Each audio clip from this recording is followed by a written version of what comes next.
Olá, gente, pessoal do sexto ano, roteiro 19. Estamos aqui para mais uma aulinha. Então vamos lá.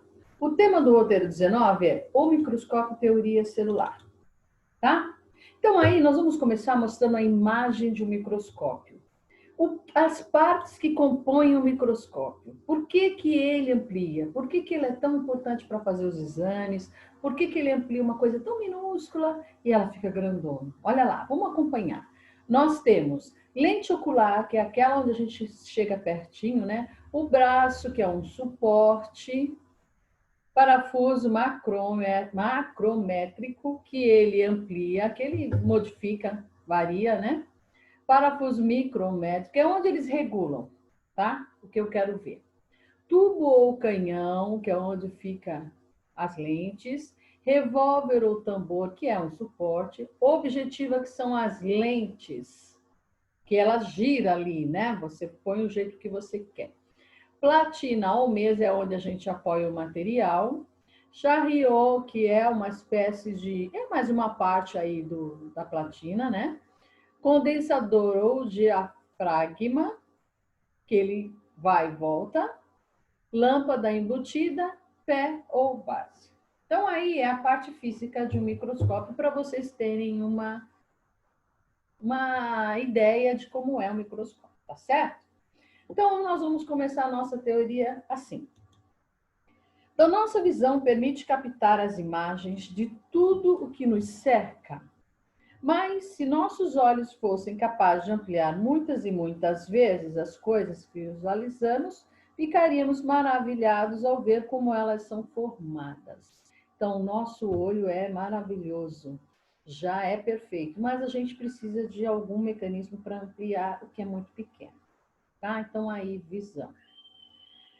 Apesar de os olhos humanos não possuírem essa capacidade de ampliar, há uma ferramenta capaz de tal proeza, o microscópio, inventado em 1590 pelos holandeses Hans e Zacharias Janssen. Daí para vocês a imagem dele, o primeiro microscópio, que parecia mais uma luneta, né? Mas na época foi uma novidade que revolucionou, que até então não se poderia ver as coisas muito pequenininhas, né? E aí veio também essa ideia do microscópio, veio com o óculos. Então, primeiro apareceu o óculos. A lente do óculos ela é usada ali, ó.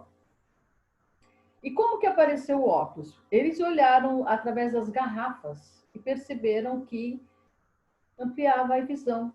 Daí eles trabalharam o vidro para fazer uma lente. E apareceu o óculos e depois apareceu o microscópio. É interessante essa história. A gente pode até aprofundar mais para frente. Então tá. E aperfeiçoado pelo também holandês Anton van Leeuwenhoek. Olha lá, gente. É por aí. Que nasceu em 1632 e faleceu em 1723. Que definiu o formato do microscópio simples com uma lente. Olha lá, o primeiro modelo de microscópio. Olha só. Esse foi o mais rústico, o primeiro, mas também ele foi tão importante que ele deu origem ao que a gente tem hoje. Tá certo?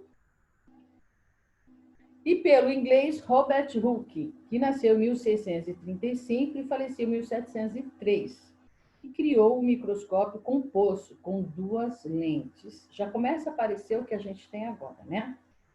Ao observar finas fatias de cortiça, Hooke viu diversos buraquinhos que lembravam favos de mel. A cada um desses pequenos compartimentos, ele deu o nome de célula, que significa pequena célula. Então, esse primeiro microscópio aí deu origem a todos que a gente tem agora. Olha bem a diferença do primeiro, de uma lente só, para esse que já trazia duas lentes, uma em cima e uma mais embaixo, tá? Bom, aí nós vamos falar da teoria celular propriamente dita. A teoria celular. Os estudos continuaram e os microscópios foram sendo gradativamente aperfeiçoados. Com isso, obtiveram-se imagens cada vez mais nítidas do mundo microscópico, que permitiam observações e descrições mais rigorosas.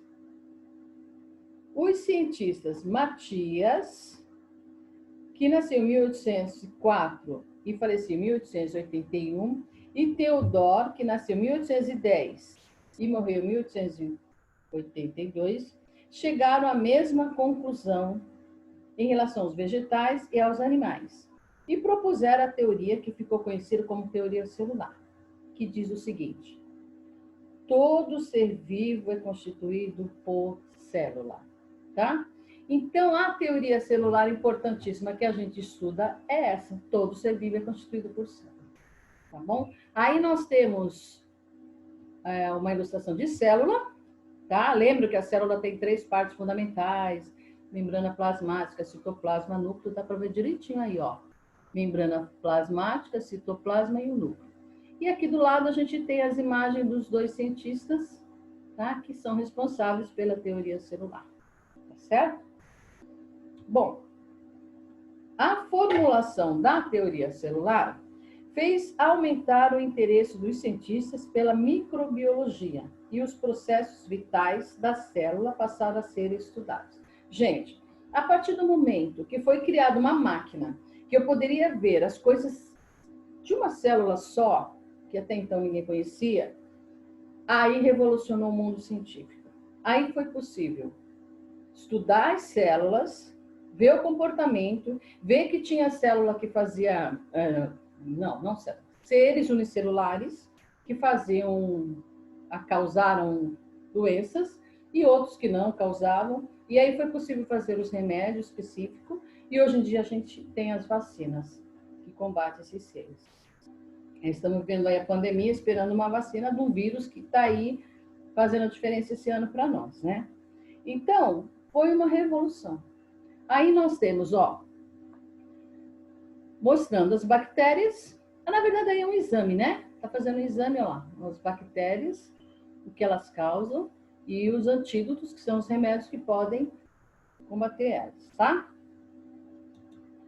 Bom, descobriu-se a existência de organismos unicelulares, como as bactérias, isto é, formados por uma única célula, que a gente já sabe, né? A partir daí, chegou-se à conclusão de que uma célula tem que desempenhar determinadas atividades características dos seres vivos, como se alimentar, obter energia e reproduzir-se. Desde o século XIX, portanto, a célula passou a nortear os estudos da biologia. Gente, sabendo o comportamento dos seres unicelulares, conseguia estudar, através do microscópio, conseguia estudar esses seres unicelulares. Aí passou-se a criar condições para que eles fossem combatidos. Então, muitas doenças começaram a ser curadas a partir disso. E é o que a gente tem essa variedade de remédios, que na verdade são antídotos, né? Que combatem esses seres unicelulares. Tá certo? Então, aí nós temos, só mostrando para vocês, a bactéria. Aí, ó, um exame, olhando no microscópio. Então, a imagem que vai ter no microscópio são as bactérias, tá bom?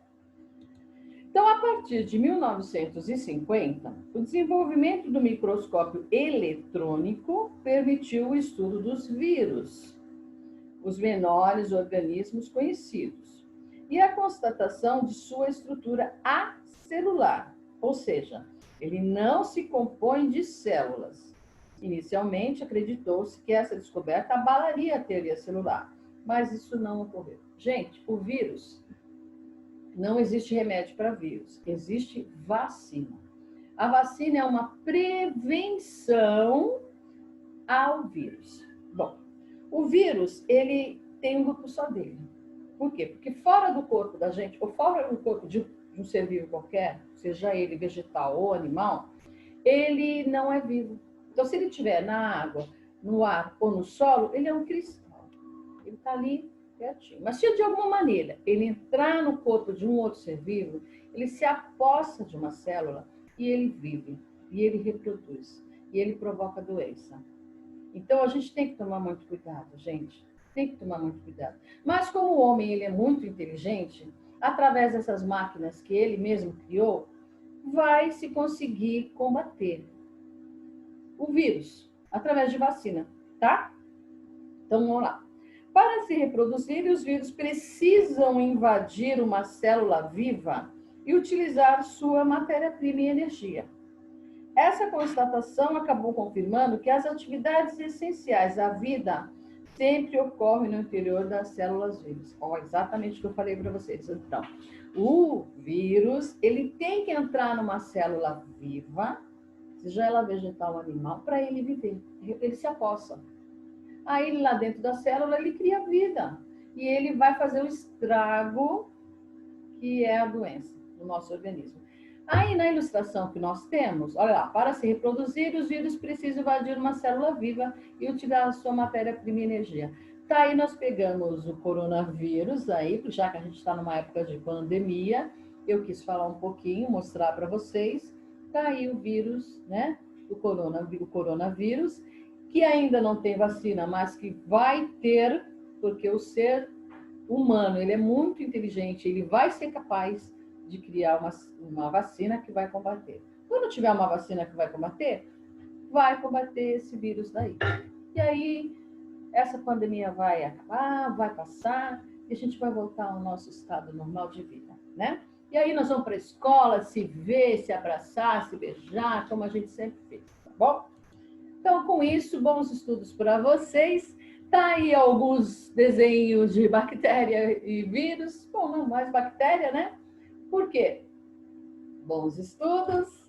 E eu acho que vocês vão achar todas as respostas aí. Tá tudo bem bacana para vocês responderem, tudo tranquilo para vocês responderem. Mas qualquer dúvida, é só perguntar. Beijo grande para vocês. Até a próxima.